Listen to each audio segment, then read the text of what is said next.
मल्लिकार्जुन खड़गे जी,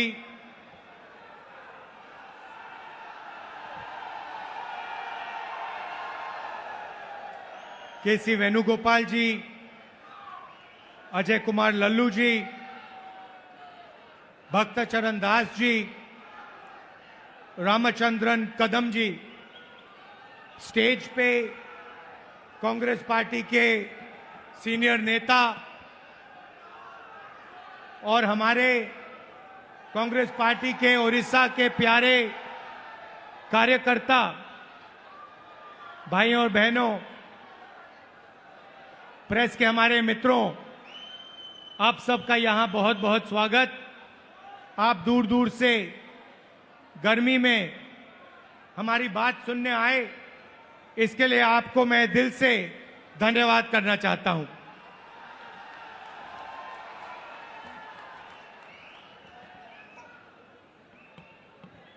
कांग्रेस पार्टी के कार्यकर्ता का मूड कैसा है? नहीं, सुनाई नहीं दिया मुझे। कैसा है मूड आपका?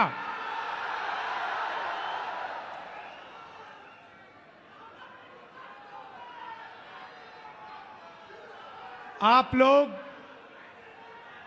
जो हमारे जमीनी कार्यकर्ता हैं, जिनके खून में, डीएनए में कांग्रेस पार्टी है, जो हमारे बब्बर शेर हैं,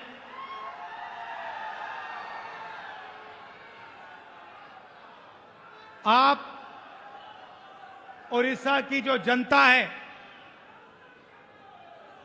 उनकी रक्षा करते हो।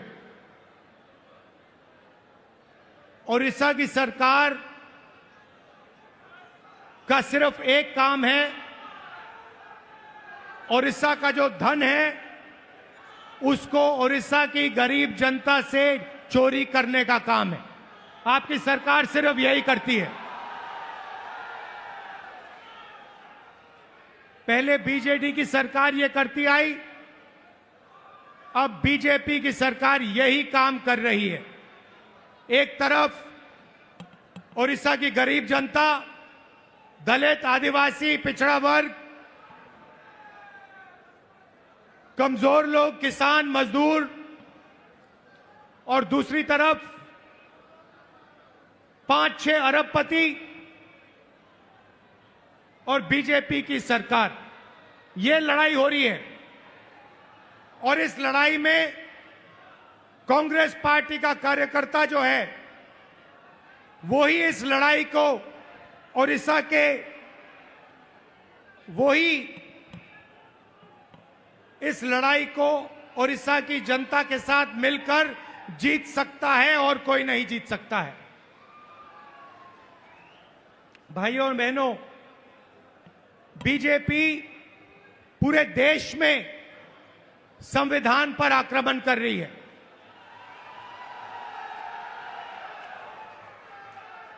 जहां भी हम देखते हैं संविधान पर बीजेपी के लोग आक्रमण कर रहे हैं। कल मैं बिहार में था और बिहार में जैसे महाराष्ट्र में चुनाव चोरी किया गया, वैसे ही बिहार में चुनाव चोरी करने की कोशिश की जा रही है।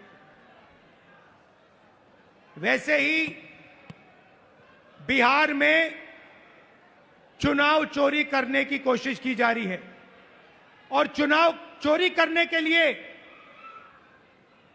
इलेक्शन कमीशन ने नई साजिश शुरू की है।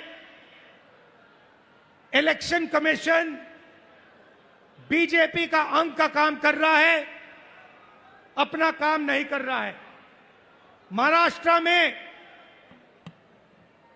लोकसभा और विधानसभा के बीच में 1 करोड़ नए वोटर आ गए। आज तक किसी को नहीं मालूम ये वोटर कौन थे और कहां से आए। हमने इलेक्शन कमीशन से एक बार नहीं, अनेक बार कहा है, आप हमें वोटर लिस्ट दीजिए, आप हमें वीडियोग्राफी दीजिए। इलेक्शन कमीशन नहीं देता है और जो चोरी महाराष्ट्र में हुई, वही चोरी फिर से ये लोग बिहार में करने जा रहे हैं।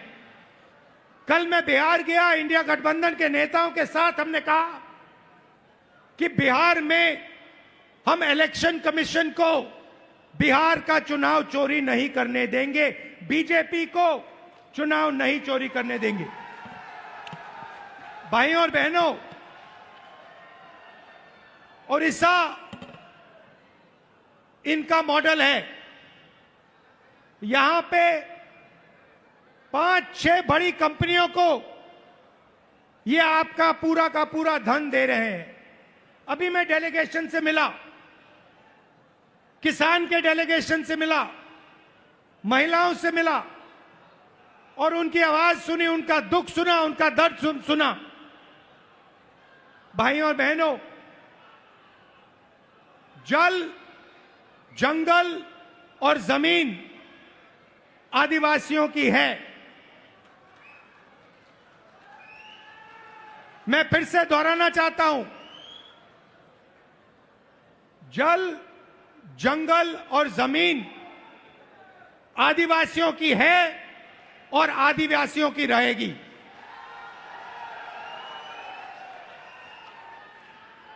यहां पे आदिवासियों को बिना पूछे जमीन से हटा दिया जाता है, पेशा कानून लागू नहीं किया जाता है, आदिवासियों को पट्टा नहीं दिया जाता है। ये जमीन उनकी है, जल उनका है, जंगल उनका है और कांग्रेस पार्टी पेशा कानून लाई, ट्राइबल बिल लाई और इन कानूनों को हम लागू करके दिखाएंगे और आदिवासियों को उनकी जमीन वापस दिलवाएंगे। विकास, भाइयों और बहनों, विकास 2-3% के लिए नहीं होता है। विकास 2-3 अरबपतियों के लिए नहीं किया जाता है। विकास ओडिशा की जनता के लिए किया जाना चाहिए, गरीब लोगों के लिए किया जाना चाहिए, किसानों के लिए किया जाना चाहिए। यहां की सरकार 24 घंटा आपका धन, आपका जंगल, आपकी जमीन आपसे छीनती है, आपको जमीन से हटा देती है, आपको सही मुआवजा नहीं देती है, आपको धमकाती है, आपको डराती है। और मैं यहां स्टेज से कहना चाहता हूं, हमारे आदिवासी भाई हो, हमारे किसान हो, हमारे मजदूर हो, जिन पर भी सरकार आक्रमण कर रही है, जिनके खिलाफ अत्याचार हो रहा है, उनके साथ कांग्रेस पार्टी के सारे नेता खड़े मिलेंगे। मैं खड़ा मिलूंगा और मैं आपसे कह रहा हूं कि जो आपका पट्टा है वो आपको कांग्रेस पार्टी दिलाएगी। अंत में कांग्रेस पार्टी ये काम करेगी। नरेंद्र मोदी जी एक नई योजना लाए थे। पूरे देश में उन्होंने फसल बीमा योजना, एक नई योजना लागू की थी। उन्होंने कहा था कि जब किसानों को मुश्किल होगी, तूफान, ओले से उनका नुकसान होगा, तो ये नई योजना उनकी मदद करेगी। और उन्होंने क्या किया? उन्होंने आपसे पैसा लिया, गरीब जनता से, गरीब किसानों से पैसा लिया, प्रधानमंत्री बीमा योजना के लिए सरकारों से पैसा लिया, सेंट्रल गवर्नमेंट से पैसा लिया और वो पैसा उन्होंने उन्हीं 3-4 बड़ी कंपनियों को दिलवाया। आज सच्चाई ये है कि जब आंधी आती है, तूफान आता है, ओला गिरता है, किसान को मुआवजा नहीं मिलता। हजारों करोड़ रुपए नरेंद्र मोदी जी ने किसानों का पैसा, स्टेट सरकारों का पैसा, यूनियन दिल्ली की सरकार का पैसा उठाकर इन कंपनियों को दिया। मगर ये कंपनियां जब आपका नुकसान होता है, आपका पैसा वापस आपको नहीं देती हैं। यह सच्चाई है। और उड़ीसा के किसी भी किसान से आप ये पूछ लीजिए जहां भी यहां पे नुकसान होता है, आंधी आती है, तूफान आती है, आप जाके पूछिए, किसान से पूछिए, क्या आपको बीमा योजना का पैसा मिला? और एक आवाज से ओडिशा के सारे किसान आपको जवाब देंगे कि हमें पैसा नहीं मिला, हमारा पैसा चोरी किया गया, हमारा पैसा बीमा योजना में हमें नहीं मिलता है। मैंने शुरुआत में कहा कि एक कॉन्स्टिट्यूशन के खिलाफ, संविधान के खिलाफ आक्रमण है। संविधान गरीबों की रक्षा करता है, संविधान किसानों की रक्षा करता है, मजदूरों की रक्षा करता है। संविधान में कहीं नहीं लिखा है कि यह देश अदानी का है, अंबानी का है, अरबपतियों का है।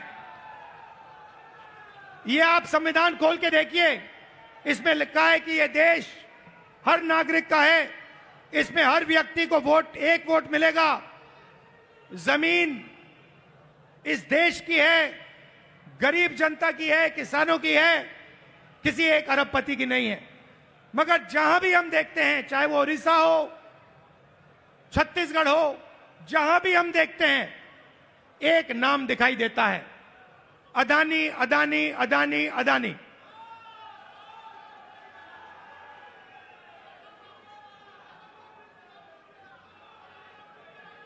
मतलब अदानी जी ओडिशा की सरकार चलाते हैं, अदानी नरेंद्र मोदी को चलाता है। और जब ओडिशा में जगन्नाथ यात्रा निकलती है, आप सोचिए रथ निकलता है, जगन्नाथ यात्रा का रथ निकलता है, लाखों लोग उसको देखते हैं, उसके पीछे चलते हैं, और फिर एक ड्रामा होता है, रथ को अदानी जी और उनके परिवार के लिए रोका जाता है। इससे आपको ओडिशा की सरकार के बारे में सब कुछ समझ आ जाएगा। यह ओडिशा की सरकार नहीं है, यह आपकी सरकार नहीं है, यह अदानी जैसे 5-6 अरबपतियों की सरकार है। और इसका लक्ष्य आपकी जमीन, आपका जंगल, आपके भविष्य को चोरी करने का है। मैं आपसे पूछना चाहता हूं, आपकी सरकार ने ओडिशा के युवाओं के लिए कितना रोजगार पैदा किया है? ये जो बड़ी बड़ी इंडस्ट्रीज आती हैं, बड़ी बड़ी जो कंपनियां आती हैं, आपकी जमीन ले जाती हैं,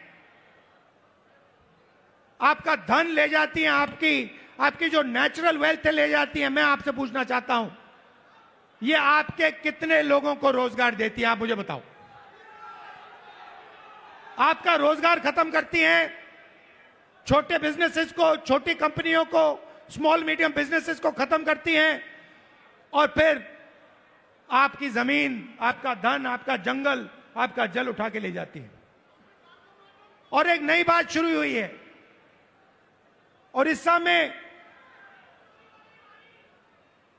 ओडिशा में 40,000 से ज्यादा महिलाएं गायब हो गई हैं।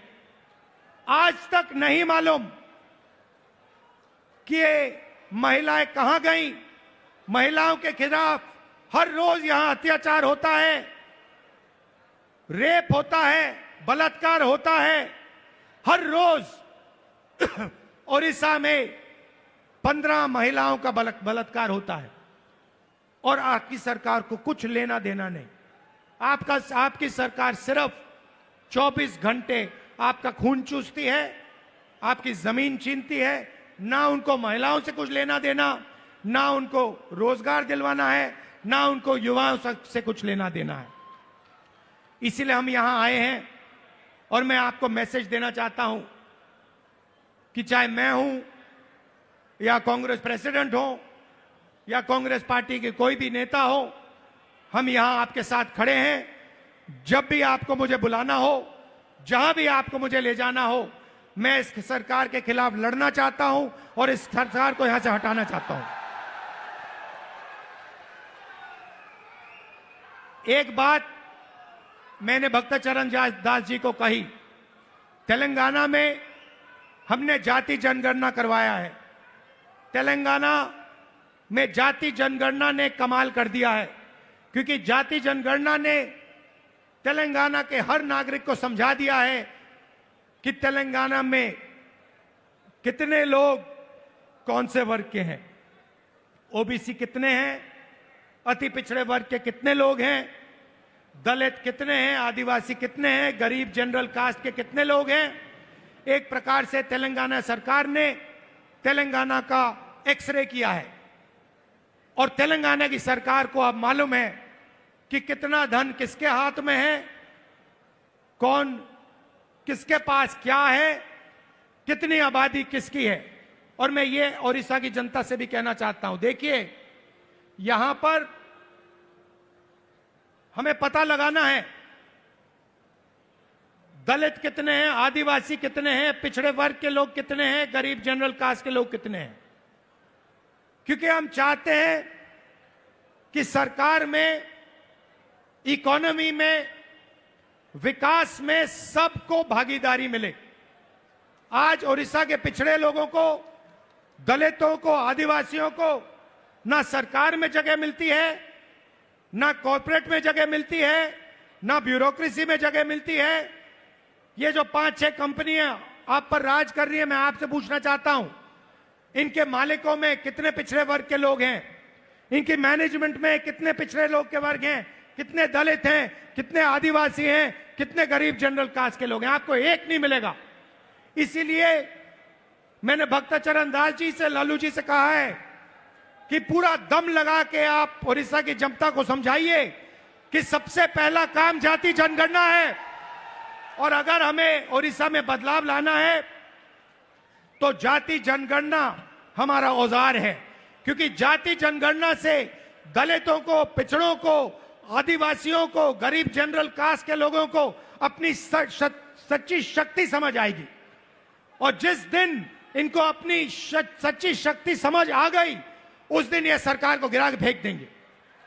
भाइयों और बहनों, आखिरी बात मैं कहना चाहता हूं, बीजेपी की सरकार ने ड्राइवर्स एसोसिएशन और यूनियन से पर पूरा दबाव डाला कि वो इस मीटिंग का समर्थन नहीं किए। उन्होंने पूरा दबाव डाला, धमकाया और डराया ड्राइवर यूनियन को, एसोसिएशन को, कि यहां पे इस मीटिंग में कांग्रेस पार्टी का समर्थन न कीजिए और इस मीटिंग को डिसरप्ट करने में मदद कीजिए। और मैं यूनियन को और एसोसिएशन को धन्यवाद करना चाहता हूं कि आपने इस मीटिंग का समर्थन किया।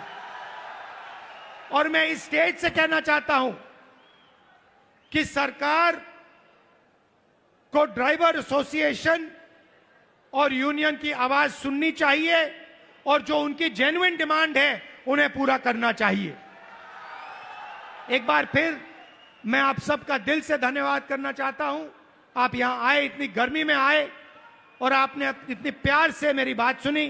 कांग्रेस पार्टी के कार्यकर्ता से कहना चाहता हूं, देखो आप लोग बब्बर शेर हो, आपको किसी से नहीं डरना है। आप टाइगर हो, आपको किसी से नहीं डरना है। आप आगे बढ़ो, आपके खून में कांग्रेस पार्टी की विचारधारा है, गांधी जी की विचारधारा है, संविधान की विचारधारा है। जाओ, लड़ो और इस सरकार को बदलो। धन्यवाद, नमस्कार, जय हिंद।